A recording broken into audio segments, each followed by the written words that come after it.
Allez, ça va, Beaublon? Allez, c'est parti. Alors, c'est parti. Ça règle. Hello, I'm Bill Gates. And we are calling it iPhone. Attends, je veux causer de science avec les intellos. Salut à tous, je suis Jérôme Colombin. Et salut à tous, moi je suis le pote de Jérôme Colombin, je m'appelle François Sorel.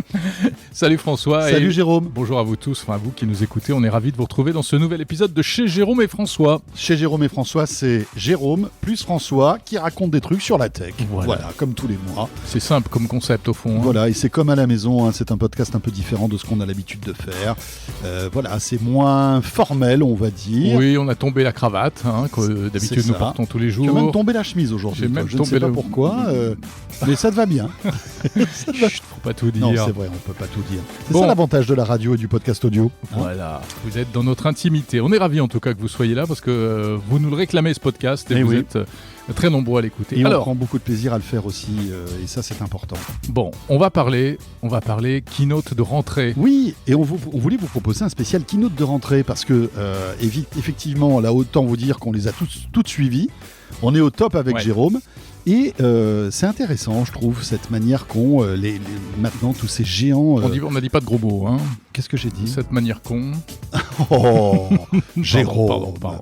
Oui, cette manière qu'ont aujourd'hui les géants américains de communiquer. Alors, ça fait quelques années, mais c'est vrai que là, ça s'enchaîne.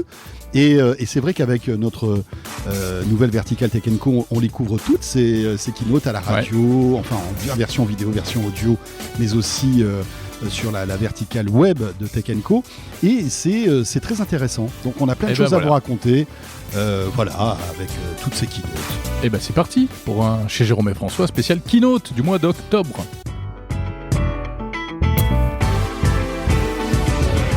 Alors on peut dire où nous sommes, puisqu'en fait chez Jérôme et François il y a une particularité, c'est qu'il y a un côté virtuel, on est souvent des endroits différents. C'est vrai. On fait ça entre deux portes même parfois.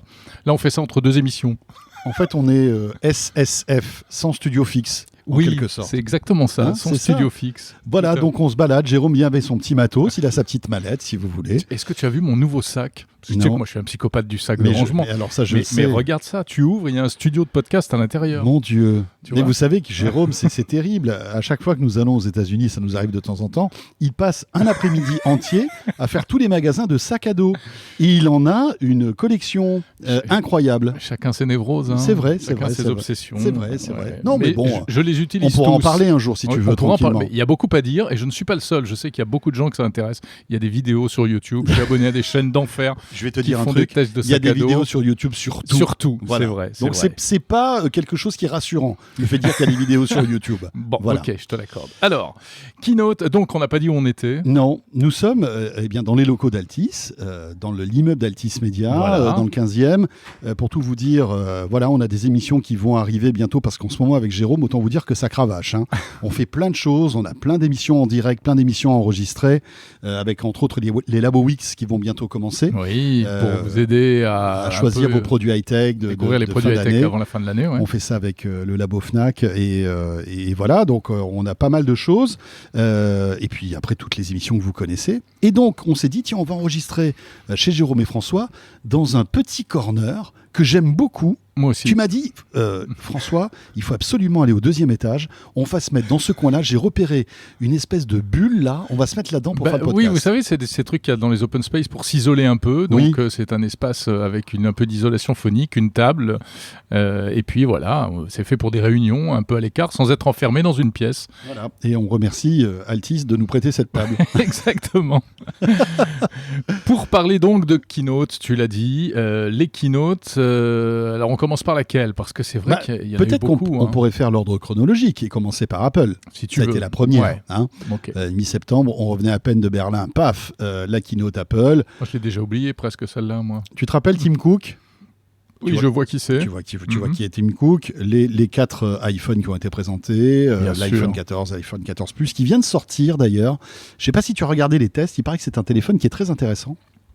Alors qui n'est pas mieux que le 14 Pro Max, mais qui est plus fin, un petit peu plus léger, qui a une excellente autonomie et qui est moins cher que le 14 Pro Max oui. parce que forcément, il n'est pas aussi bien spéqué, il n'a pas le dernier processeur, il n'a pas toute l'attirail photo, il n'a pas aussi le grand Face ID, tu sais, enfin le petit Face ID, il a le Face ID de précédente génération, mais il paraît que c'est un bon rapport qualité-prix, enfin si on peut dire qu'un téléphone à 1300 € est un bon rapport qualité-prix. Oui, on peut le dire, parce que c'est des téléphones qui ont aujourd'hui une longue durée de vie, qu'on peut revendre, et je dirais tu le payes cher, mais si tu peux le revendre dans 2 ans à quelqu'un qui en fera son bonheur, et tu le revendras à un bon prix, et bien en fait, il n'est pas si cher que ça finalement. Ouais, et avec le recul, si on revient un petit peu à cette keynote Apple, elle a été un peu en demi-teinte, je trouve, parce que effectivement, on a eu notre dose de nouveautés, mais est-ce que c'était vraiment des nouveautés, tu vois ?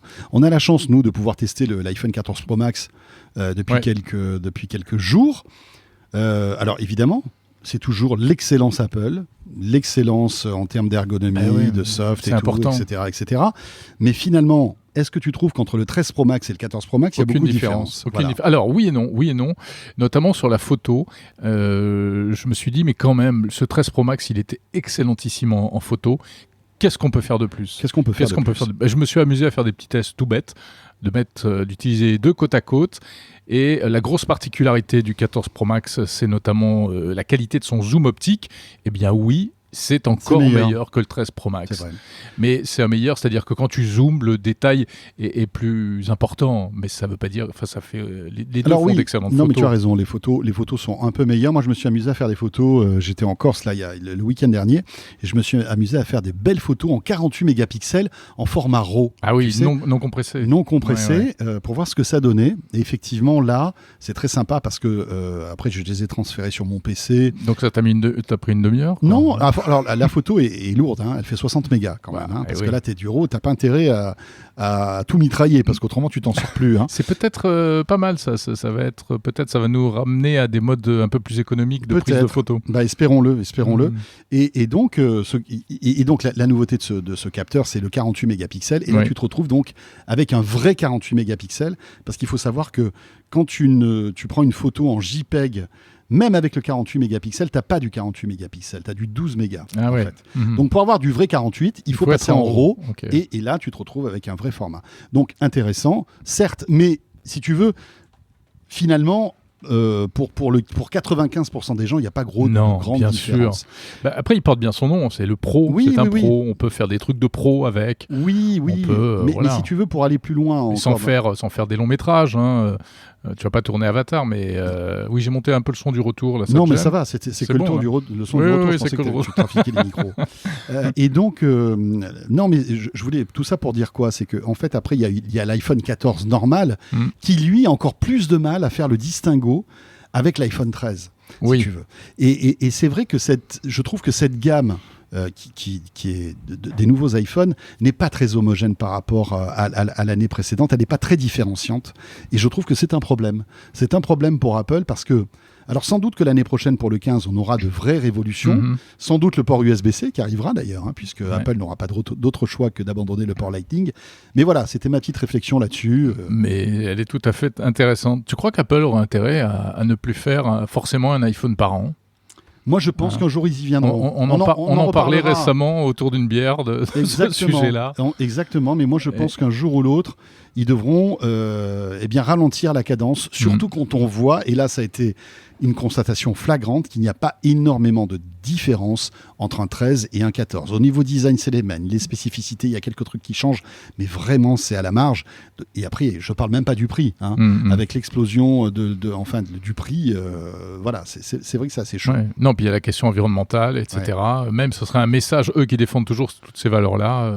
Voilà. On verra bien. S'ils y viendront. Tu sais, je pense que l'environnement, ça les intéresse tant que ça ne leur fait pas trop perdre d'argent. Tu vois ce que je veux dire ? C'est sûr. Voilà pour la keynote Apple.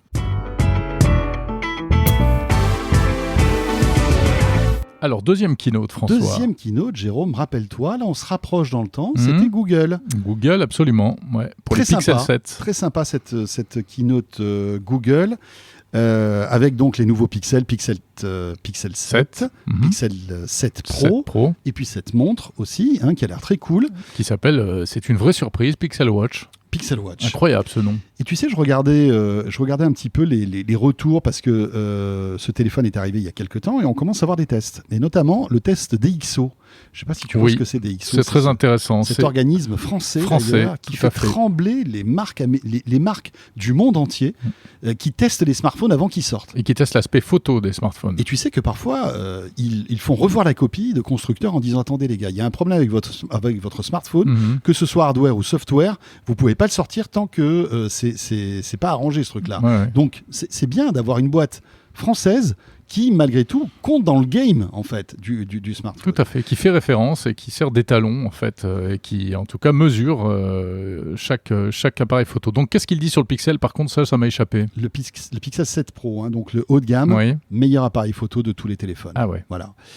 Ex-aequo avec le Honor Magic Pro 4, qui est sorti il y a quelques mois de cela, qui est un téléphone... on n'en a pas beaucoup parlé de ce Honor qui est super haut de gamme, mais qui a un module photo monstrueux. Et donc le Pixel 7 Pro fait aussi bien avec des photos et ce fameux zoom, tu sais, dont tu parlais pendant la keynote.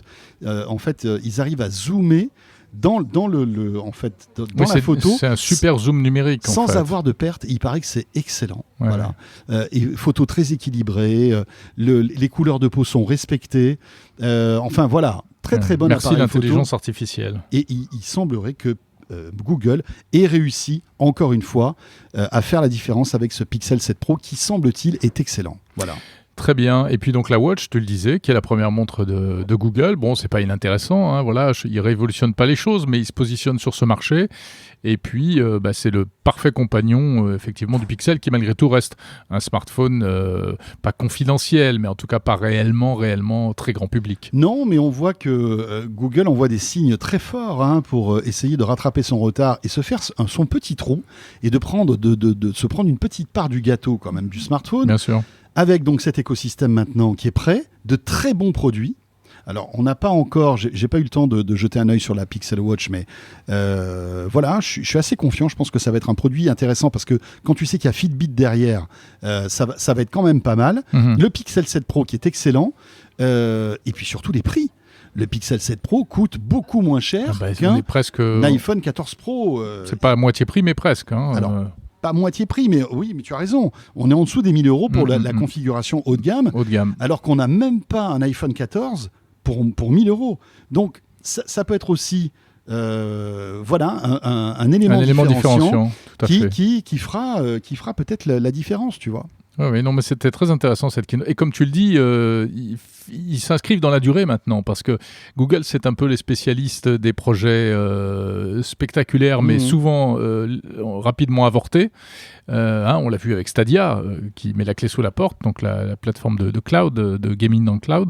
Et là, le Pixel Pro, en tout cas, c'est un truc qui dure. Donc, croisons les doigts et espérons qu'ils ne vont pas se réveiller un jour en disant, bon, vous savez les gars, allez, ça on arrête aussi, parce que ça peut s'arrêter très vite, les trucs chez Google. Très vite. Mais là, visiblement, ils sont plutôt dans une dynamique avec ces smartphones. Oui, en plus, il vaut mieux envoyer ce message-là aux gens. Voilà. Jérôme, troisième keynote intéressante. Oui. Alors là, on se rapproche encore dans le temps. On a eu Apple, on a eu Google. Il nous reste Meta. Meta, c'était le 11 octobre. C'était mardi 11. Voilà, c'était il y a quelques jours à peine. Meta qui a déroulé un petit peu sa stratégie VR pour les semaines et les mois qui viennent. Autant vous dire que, nous, on était un peu dubitatifs. Avec Jérôme, on se disait, où va Mark Zuckerberg ? Parce que c'est vrai que c'est pas qu'il a perdu en crédibilité, mais c'est vrai que c'est compliqué pour Meta. C'est très compliqué en ce moment pour Meta. La mauvaise image de Facebook, la mauvaise image de Zuckerberg. Finalement, la VR qui est pas prête. Le métavers qui fait rigoler beaucoup de gens. Oui, qui semble être un truc, bullshit, what the fuck, comme on dit. Et puis, il y a eu cette keynote qui nous a fait quand même peu changer d'avis. Écoute, hier, tu m'as envoyé des petits SMS. Ah, dis donc, c'était pas mal la keynote Meta. En effet, mais parce que moi, j'étais sur Tech & Co parce que j'ai pas pu rester jusqu'à la fin. Oui, on a commencé l'émission ensemble et puis tu es parti, comme souvent. Voilà, souvent, je te quitte. Il m'abandonne en cours d'émission. Oui, mais tu étais avec Mélinda, donc ça va. J'étais avec Mélinda Davansoulas de la rédaction de Tech & Co, c'est vrai. C'est vrai. Et donc, je suivais en même temps que toi les annonces, tu vois, sur mon PC en studio. Ouais. Et je trouvais ça intéressant. T'es formidable. formidable. Tu animes une émission, en même temps tu suis une keynote. Mais pendant les pubs, tu sais, il y a les pubs et les infos. Donc, tu as fait de la radio aussi, tu sais comment ça marche. Oui, mais là, c'est de la radio-télé que tu fais. Sur ouais. Des fois, j'envoie même des SMS. Je t'envoie même des SMS pendant l'émission. et donc, j'ai trouvé quand même pas mal de trucs. Le casque. Le casque. Voilà, il y a plein de trucs à dire sur il a l'air trop bien, vraiment. Oui. Non, il a l'air bien. Il corrige beaucoup d'erreurs du Quest, beaucoup de points faibles, on va dire. Le Quest 2 étant déjà vraiment bien, on l'a dit, répété, etc. On l'aime bien, ce Quest 2. C'est vraiment l'un de nos produits chouchous de ces dernières années. Mais le Pro, il va plus loin, il équilibre mieux le poids, donc a priori, il va être plus confortable à porter. Et puis, technologiquement, c'est énorme. Alors, des caméras couleur pour voir, en plus, quand on porte le casque, donc c'est de la réalité mixte. Exactement. Des capteurs à l'intérieur du masque qui arrivent à analyser en fait les mouvements de vos yeux et vos émotions pour les retranscrire sur les avatars. Ouais. Jusqu'où ça va, c'est dingue quand même. La subtilité du truc. Ah oui. Il y a des capteurs qui analysent votre visage pour retranscrire vos émotions dans votre avatar. Voilà, tout à fait. Les mouvements des sourcils, des muscles des joues, etc. Ils l'avaient annoncé, ils avaient dit qu'ils voulaient faire ça. Ils l'ont fait, voilà, ils le font. Et puis les fameux capteurs, il y en a aussi à l'extérieur pour capter les mouvements, notamment les mouvements des mains, mais aussi maintenant, grosse révolution, les mouvements des jambes. Donc ça veut dire, en gros, les jambes arrivent dans le métaverse, quoi. Ouais, ça aussi c'est intéressant.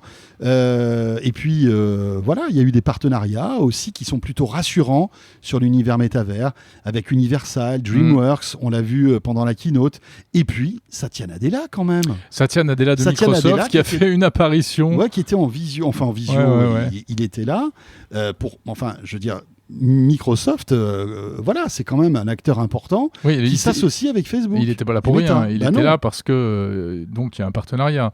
On va avoir Teams dans le métaverse. On va avoir Teams dans le métaverse. Quand on dit dans le métaverse, alors en fait, moi j'aime pas trop cette expression de dire dans le métaverse parce que, bon, même c'est ce qu'a dit malgré tout Zuckerberg, mais le métaverse, on n'y est pas encore, même par rapport à ce que lui promet, on n'y est pas encore. Mais bon, on va dire le métaverse aujourd'hui, c'est Horizon World et Horizon Workrooms, c'est-à-dire les deux plateformes de réalité virtuelle de Meta, l'un pour le divertissement pour le grand public, l'autre pour les professionnels. Bon, c'est ça le métaverse, quoi, pour l'instant. Mais ça va pas s'arrêter là. On le sait, il y a d'autres projets derrière. Il y a plein de trucs avec la réalité mixte. On va rajouter encore d'autres éléments, des hologrammes et tout. Et c'est vrai que c'était quand même super intéressant. Et puis tu as vu également la numérisation, la création de l'avatar photoréaliste. Mais juste, on va en parler dans un instant. Mais pour revenir à ce partenariat avec Microsoft, c'est vraiment un joli coup pour Mark Zuckerberg parce qu'il est en train de créer purement et simplement le PC virtuel de demain. Et parce qu'on a parlé de Teams, mais il y aura aussi Office 365 qui va arriver dans cet univers et même Windows 11.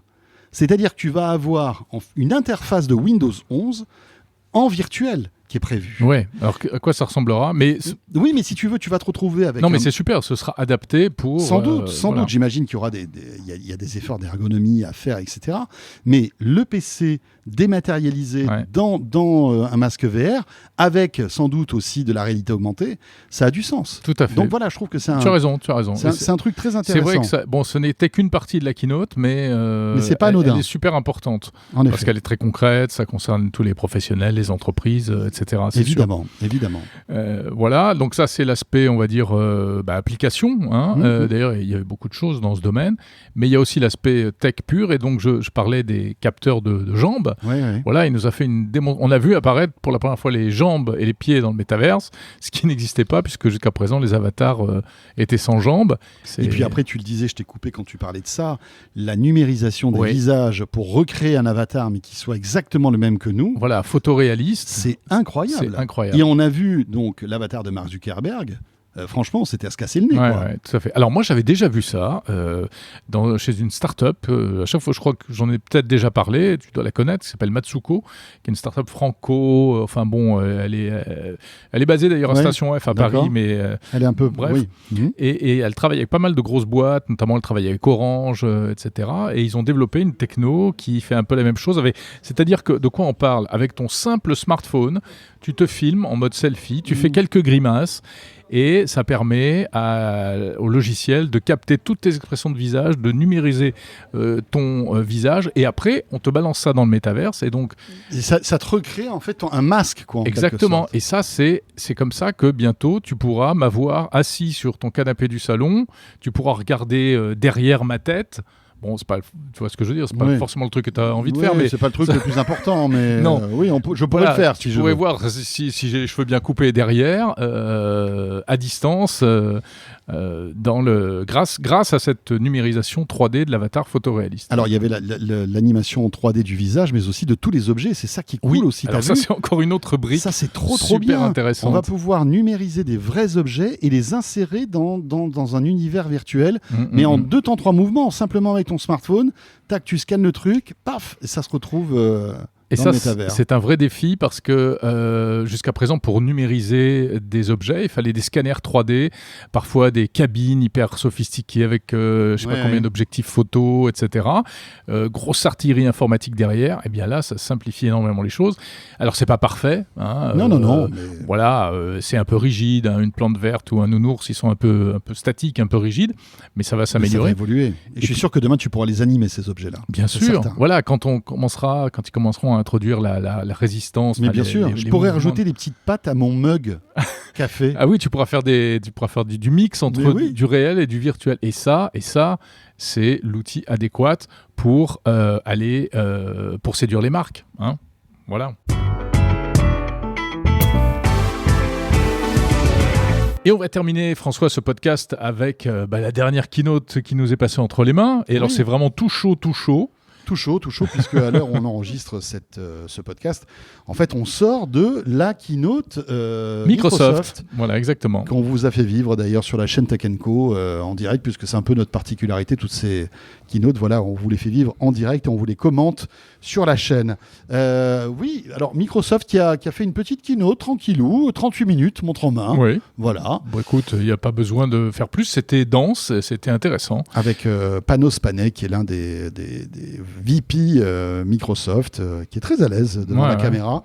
Alors il y a plein de choses à dire, vous retrouverez tout le détail évidemment sur Tech & Co, et puis surtout on vous invite à regarder le débrief en vidéo qu'on vous a préparé. Mais je ne sais pas, qu'est-ce que tu en retiens toi dans la philosophie de la chose? En gros, il y a 3 produits. Hein.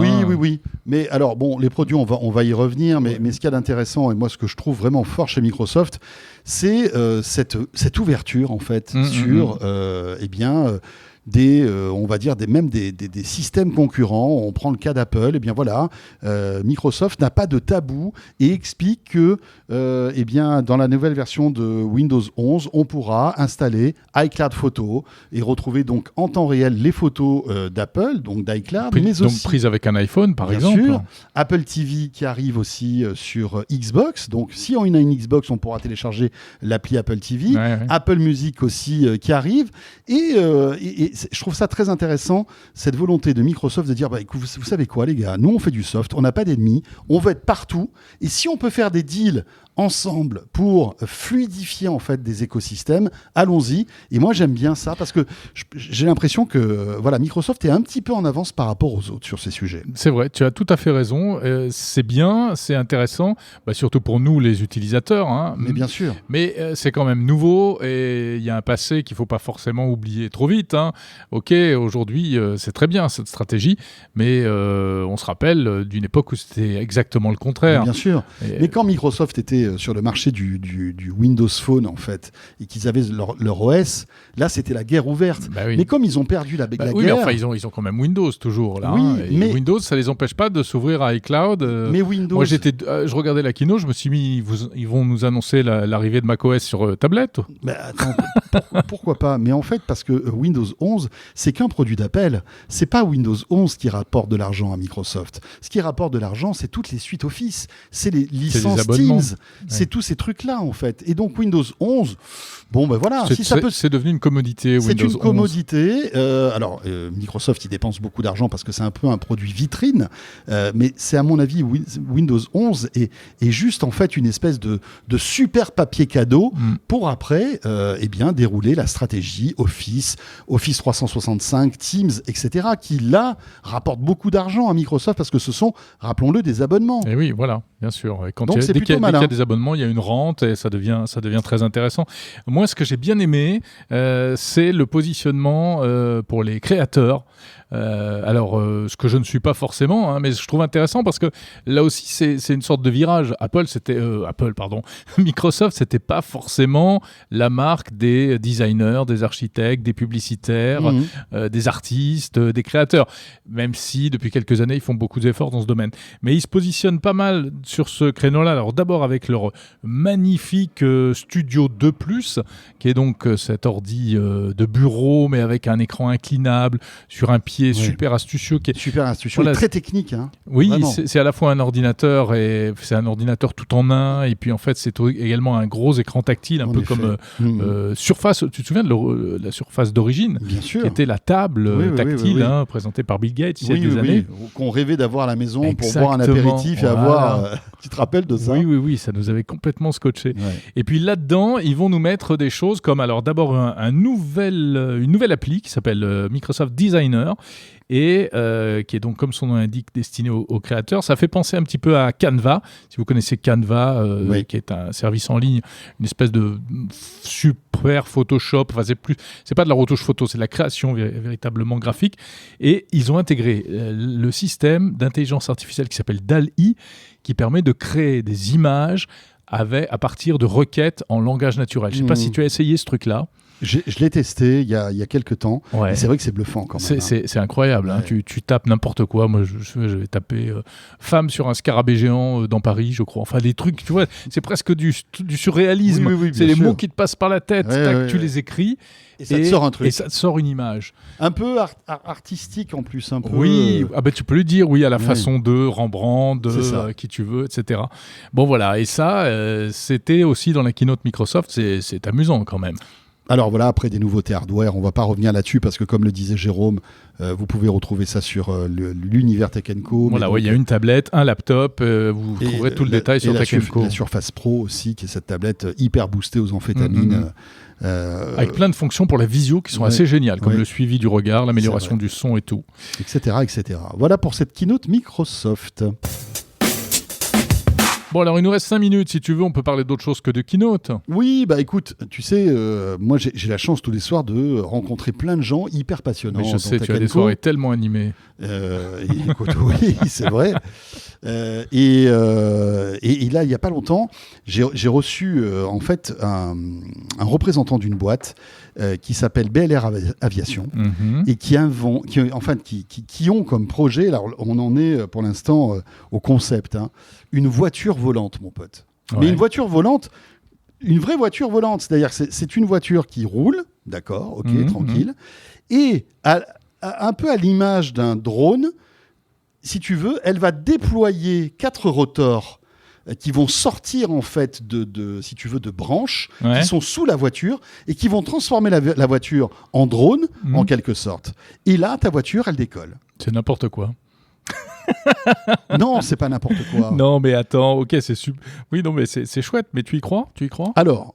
Bon, encore une fois, si tu veux, c'est un projet. Ils ont là développé, si tu veux, déjà sur simulation, ils ont levé 300 000 € pour développer le projet. Maintenant, le prochain objectif, c'est de développer et de lever beaucoup plus d'argent. Je crois qu'ils veulent lever plusieurs millions d'euros pour créer le premier prototype, en quelque sorte. Mais ils disent qu'à terme, même si ce n'est pas eux qui le font, il y aura ce type de véhicule. Il y aura des véhicules qui seront à la fois voitures et voitures volantes. Et drones. Alors ça, tu sais quoi ? Moi, ça me fait totalement rêver. Bah, bien sûr, c'est le 5e élément. C'est incroyable, c'est Fantomas. On en veut, c'est Fantomas. Tu te rappelles de Fantomas ? Oui. Mais avec la DS. Avec la DS volante. Et Fantomas qui est là. Et Louis de Funès, je l'aurai, moi je l'aurai. Et puis il y a la DS qui s'envole.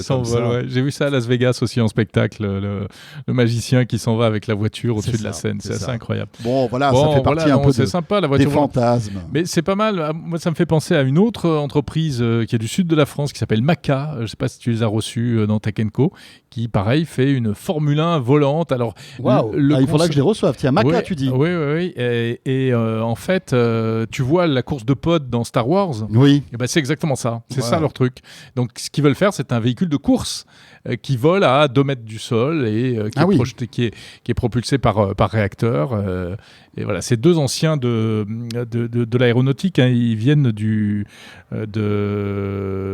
groupe Airbus. Donc, ils savent un peu de quoi ils parlent. On veut dire que Et c'est pareil, ils ont fait des levées de pas des fonds. rigolos. C'est incroyable. Il y a de l'argent Ouais. qui est investi là-dedans. Mais je Alors pense que- parce que c'est vrai que nous ça nous fait rêver, etc. Mais si on y arrive techniquement, technologiquement, ça va être une vraie révolution en fait. Pas tout le monde pourra se payer ça, hein, parce que Non, parce qu'il faudra que ce soit en et plus. puis cette voiture volante, c'est 100 000 euros, hein, minimum, hein, Oui, minimum. et la consommation Électrique. Électrique. Là, c'est d'accord. l'électrique. Mhm. Ils imaginent après une version électrique hydrogène. Ça volerait à 100 km/h. Ouais. C'est pas énorme, tu vas me dire, mais 100 km/h sans embouteillage, c'est pas mal quand même. Hein. Bah oui, mais enfin, le concept d'embouteillage, tout est relatif. S'il y en a beaucoup des comme ça fera des embouteillages. Regarde Oui. dans le ciel, il y a des embouteillages d'avions déjà. Hein. Oui. Parfois à certains endroits. Il n'y a pas de feu rouge. Non. Il n'y a pas de passage piéton. Non. Oh là là. Il n'y a pas de stop. Non. Bon, enfin, voilà. Bon. Il n'y a pas de stop, je te confirme. On verra tout ça, ce que ça donne. Bon, ben voilà. Alors, vous le voyez, quand même une rentrée. Enfin, on n'est plus à la rentrée, là. On est en octobre. Oui. Mais un mois d'octobre... Très chargé. Quand même chargé, sympa. Ouais, et puis ça va continuer parce que autant vous dire que là bientôt on va passer On va passer quoi à en Noël mode, Non, mais pas encore. en mode plus conso parce Mhm. qu'on est en train de vous préparer, comme on le disait tout à l'heure, les Labo Weeks en partenariat avec la Fnac. Et alors là, on va vous aider à choisir tous vos produits high-tech pour ces fêtes de fin d'année. Il y aura même des cadeaux. On va vous offrir des bons d'achat Fnac à remporter avec en plus Jérôme en ligne de mire. Mi-novembre, la remise des Tech & Co Fnac Darty Awards.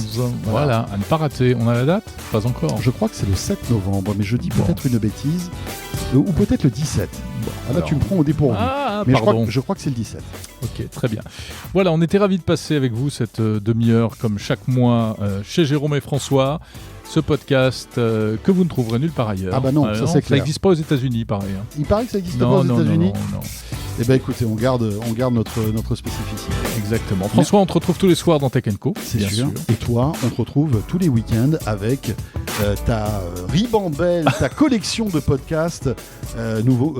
Monde numérique. Monde numérique. J'allais dire Nouveau Monde. Non, Ça, Nouveau Monde, c'était ma vie d'avant. c'était ton ancien monde. C'était mon ancienne vie sur Voilà. France Info. Voilà, Nouveau Monde. Monde, c'est de l'ancien monde. C'est ça. Monde numérique, donc évidemment avec toujours des interviews très intéressantes. Merci de nous avoir suivis et à très bientôt les amis. Bye bye.